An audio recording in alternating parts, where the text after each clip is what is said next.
Bismillahirrahmanirrahim. Assalamualaikum warahmatullahi wabarakatuh. Innal hamdalillah nahmaduhu wa nasta'inuhu wa nastaghfiruh wa na'udzu billahi min syururi anfusina wa min sayyiati a'malina man yahdihillahu fala mudilla lahu wa man yudlil fala hadiyalah. Asyhadu an la ilaha illallah wahdahu la syarika lahu wa asyhadu anna Muhammadan abduhu wa rasuluhu wa ba'du.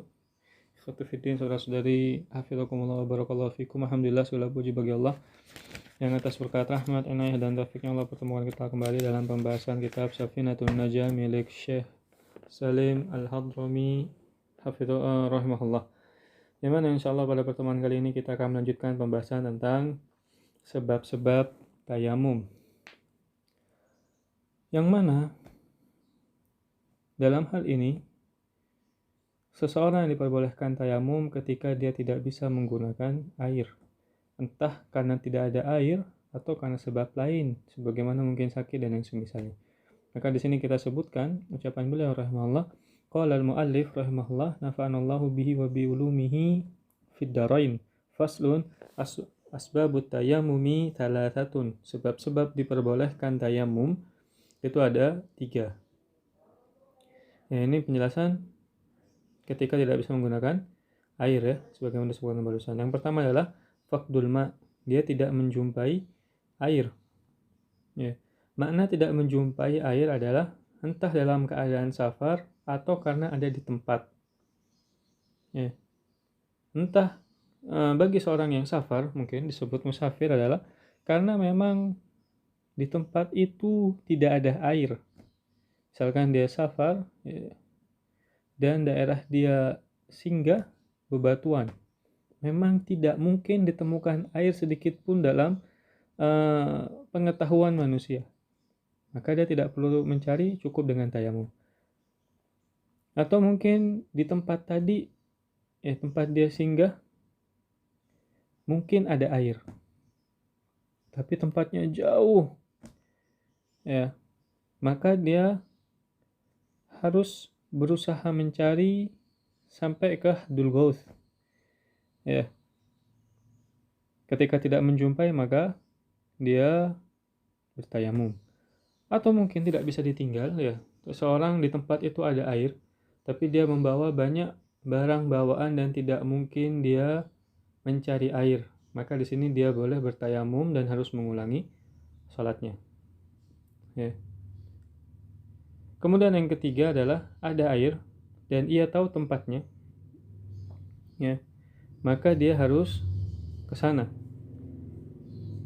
Misalkan seseorang ada di suatu daerah, dia singgah di situ dan ada air di situ, maka dia harus mencari, karena memang daerah itu tidak mungkin tidak dijumpai air, ada air, mesti ada air.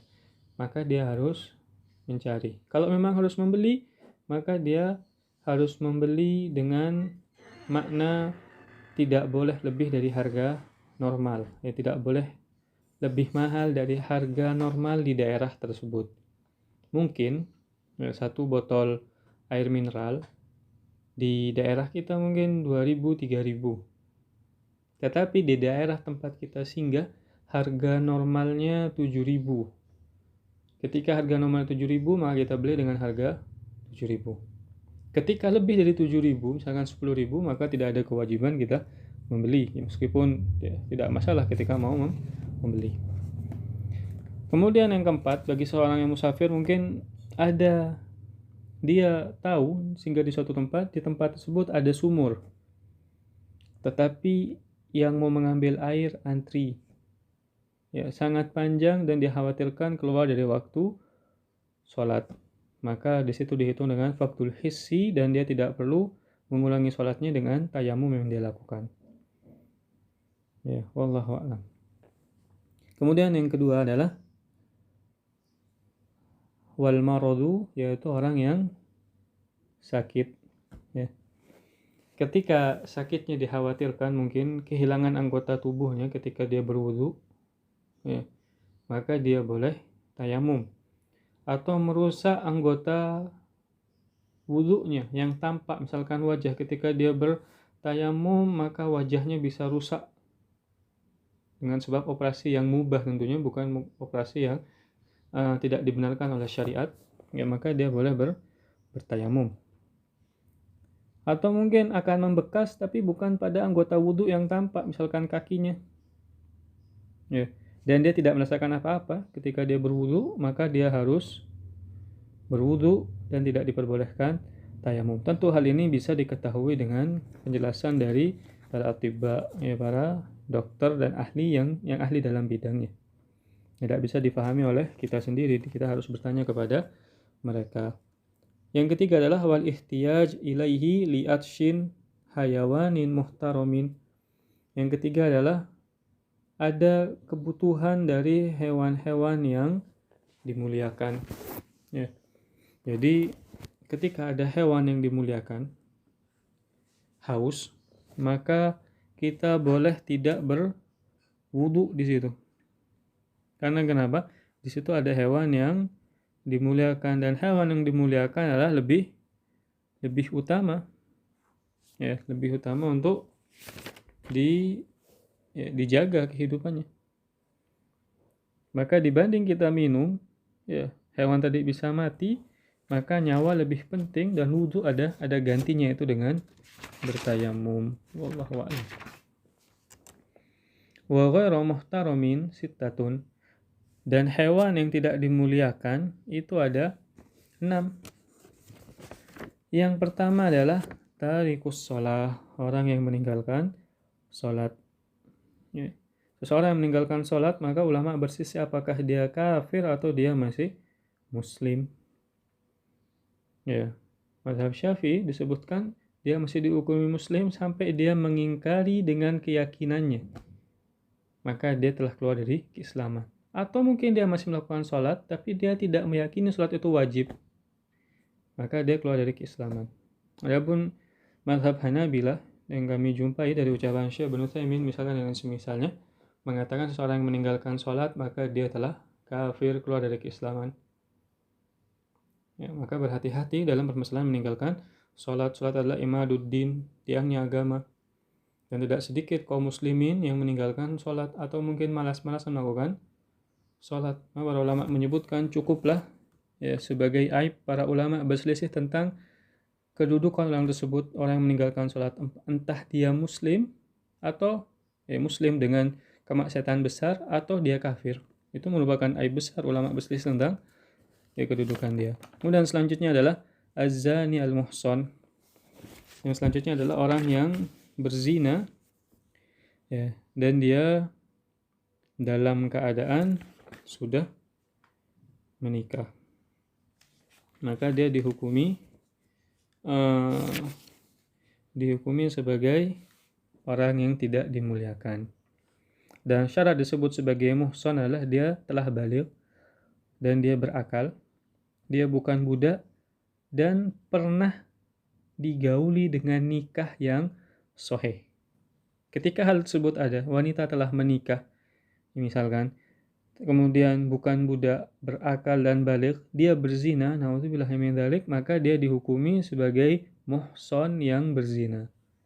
Ketika dia mungkin berakal, baligh, bukan budak, tapi dia digauli dengan zina juga, naudzubillah min dzalik, maka dia tidak dihukumi sebagai muhsan, tapi dia dihukumi sebagai ghairu muhsan. Yang ketiga adalah azani muhsan wal murtad, yaitu orang yang murtad, naudzubillah min dzalik, dia keluar dari agama Islam. Ketika dia murtad, maka secara asal hukumnya harus dibunuh ketika dia tidak mau kembali ke dalam agama Islam. Ya. Ketika dia mau kembali ke agama Islam, maka tegak lagi kepadanya hukum-hukum kaum muslimin. Tentu yang membunuh adalah pemimpin-pemimpin kaum muslimin. Kemudian yang kelima adalah al-kafir al-arbi, kafir harbi, yaitu orang-orang kafir yang memerangi kaum muslimin. Tentu yang keluar dari kafir harbi, kafir harbi adalah ghairu muhtaram, tidak dimuliakan. Yang masuk ke dalam orang kafir tapi kita harus menjaga diri mereka, tidak boleh menumpahkan darah mereka, adalah kafir dhimmi misalkan, ada perjanjian dengan kaum muslimin, atau kafir muahad, atau kafir lainnya yang berhubungan dengan mereka ini. Yang kelima adalah al-kalbul ukur, yaitu anjing galak. Para ulama menyebutkan, sebagaimana dibawakan oleh Syekh Nawawi Al-Bantani, anjing ini ada tiga macam. Ketika anjing ini berbahaya dan tidak ada manfaatnya, disyaratkan untuk dibunuh. Ketika anjing ini bermanfaat, misalnya untuk berburu, menjaga sawah dan semisalnya, maka tidak boleh dibunuh, dan membunuhnya termasuk berdosa. Ketika anjing yang selanjutnya adalah anjing tidak berbahaya dan juga tidak manfaat, ulama berselisih. Ketika dia lebih mengarah ke membahayakan, maka dia dibunuh. Kalau tidak, maka tidak dibunuh. Yang keenam adalah al-khinzir, yaitu babi. Sehingga Syekh Nawawi Al-Bantani menyebutkan bahwa semua para nabi dan para rasul mengharamkan memakan babi. Ya, bahkan dalam Alkitab sekalipun disebutkan tentang hal tersebut, haram makan babi. Wallahu a'lam. Kemudian syurutut tayammum asyrah. Syarat tayammum itu ada 10. Yang pertama, an yakuna biturab, harus menggunakan debu. Debu apapun. Yang penting debu. Entah mungkin debu bekas bakar, ada rumah kebakaran atau yang semisal, dia pakai debu tadi meskipun hitam, maka sah wudunya ketika dia menggunakan tayamumnya ketika dia menggunakan debu tadi. Tentu syaratnya harus debu yang suci, bukan ada kayu dikencingi, ada kencing, ada kotoran kemudian dibakar keluar debu, debunya tadi tidak suci. Harus debu yang suci. Yang kedua adalah an yakuna liturabi at-turabu tahiran. Debunya tadi harus suci sebagaimana disebutkan barusan. Ya. Bukan debu yang mustakmal, telah digunakan. Kemudian selanjutnya, ya, sebagaimana firman Allah, fatayammamu sa'idan thayyiba. Yang ketiga, an la yakuna mustakmalan, yaitu debu tadi bukan debu yang telah digunakan. Wa an la yukhalituhu daqiqun wa nahwuhu, yaitu debu tadi tidak tercampur dengan tepung atau yang semisalnya. Ya, kalau tercampur maka tidak boleh, harus debu yang murni. Yang kelima, an yuksidahu, yaitu dia berkehendak, berniat untuk bersuci dengan wudu tadi. Ya, misalkan ada debu, dia ada di padang pasir, kemudian debu tadi terbang ke wajah tanpa ada niat, ya, maka tidak sah disebut sebagai tayammum. Wa an yamsaha wajhahu wa yadayhi bidorbatain. Dia setelah berkehendak, dia mengusapkan wajah dan kedua tangannya dengan 2 kali tepukan. Misalkan 1 kali tidak boleh. Misalkan 1 kali sudah terpenuhi debu di tangannya, tetap tidak boleh, harus 2 kali tepukan, karena ini hukum syar'i. Kemudian yang selanjutnya, wa an yuzila an najasa awalan, harus menghilangkan najis terlebih dahulu. Misalkan ada najis, dia menginjak, memegang kotoran, maka kotoran harus dibersihkan terlebih dahulu, setelah itu dia bertayamum. Kemudian yang ke-8, an yajtahida fil qiblah qablahu, dia berusaha untuk mencari kiblat terlebih dahulu. Sebelum dia bertayamum, dia harus mencari kiblatnya di mana. Ya. Setelah dia dapat kiblat, maka dia baru bertayamum. Tentu sebelumnya harus mencari air sebagaimana disebutkan di awal. Meskipun kita kembali ke awal sebelum itu, mungkin ada najis, ya, bukan pada anggota tayamumnya, mungkin di kakinya, di punggungnya dan semisal, terus dihilangkan terlebih dahulu, baru dia bertayamum. Sebelum itu dia mencari kiblat. Kemudian yang ke-9 adalah an yakuna tayammum ba'da dukhulil waqti, yaitu tayamum selain dilakukan setelah masuk waktu. Misalkan dia mau bertayamum untuk sholat zuhur, tapi masih belum masuk waktu zuhur, maka dia tidak boleh bertayamum. Karena kenapa? Tayamum adalah bersuci darurat, ya, dan darurat tidak dipakai kecuali telah masuk waktunya. Seandainya setelah masuk waktu kemudian dia menemukan air, maka tentu tidak sah tayamumnya. Ya, yang ke-10, an yatayammam likulli fardin, selain dia bertayamum, dia harus bertayamum untuk setiap sholat fardu. Misalkan dia dalam keadaan safar, ya, dia masuk waktu zuhur, kemudian dia bertayamum untuk waktu zuhur. Setelah itu dia mungkin mau menjamak dengan sholat asar, karena dia yakin sejauh perjalanan sampai lewat waktu asar tidak akan menjumpa air. Maka dia menjamak dan mengqashar dengan waktu asar, ya, dengan tayamum yang baru. Jadi setiap satu sholat fardu harus ada satu tayamum. Ya, wallahu a'lam. Ya, kita selesaikan sampai sini saja. Ada benarnya datangnya dari Allah Subhanahu wa taala, ada salahnya karena kekurangan ilmu yang saya miliki. Wabillahi taufiq wal hidayah. Assalamualaikum warahmatullahi